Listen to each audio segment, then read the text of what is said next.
Long before Ibrahim walked the earth, long before idols stood in the temples of Makkah, the earth itself carried a silent memory.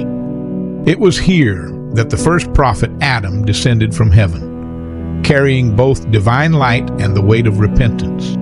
On this very ground, Adam was commanded to build the first house of worship, the Kaaba. Not a palace, not a temple of pride, but a house built from tears and tawbah, a house that would witness every trial of the pure lineage. This house would rise, fall, and rise again, waiting for the hands destined to rebuild it generation after generation. Many centuries later, a child was born from that same pure lineage, Ibrahim, son of a righteous believer from the descendants of Nuh. Before Ibrahim could even know his father, he was orphaned, but not abandoned. The hand of Allah guided his childhood, protecting his purity in a world drowning in false worship.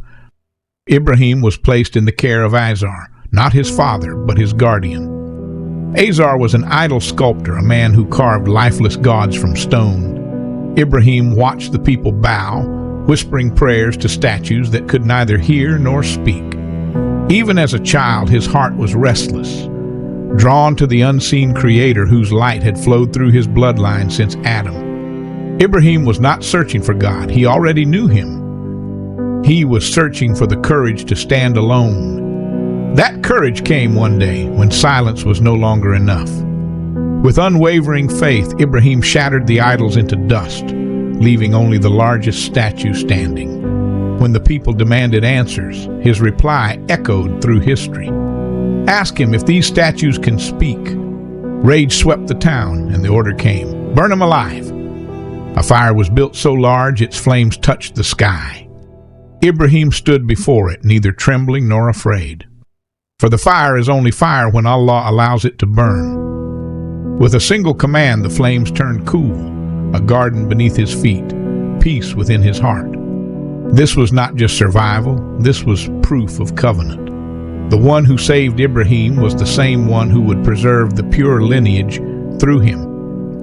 But the Kaaba had not forgotten its own covenant. Buried under sand and silence since the time of Adam, its stones waited for the day when Ibrahim would raise its walls again. This house, the first house ever built for worship, would become the birthplace of the one who would hold the sword of truth and the hand of God, Ali ibn Abi Talib. From the moment Adam laid the foundation, the Kaaba carried this secret: that one day its very walls would split open, not to destroy, but to welcome the only soul pure enough to be born within it. This is the Kaaba's story. This is Ibrahim's story.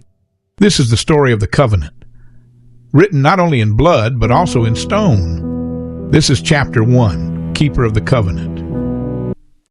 Stories don't end when the words stop. They live on in those who listen, reflect, and share.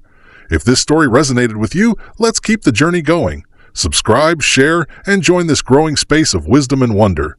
Your voice matters. Until next time, stay curious, stay enlightened.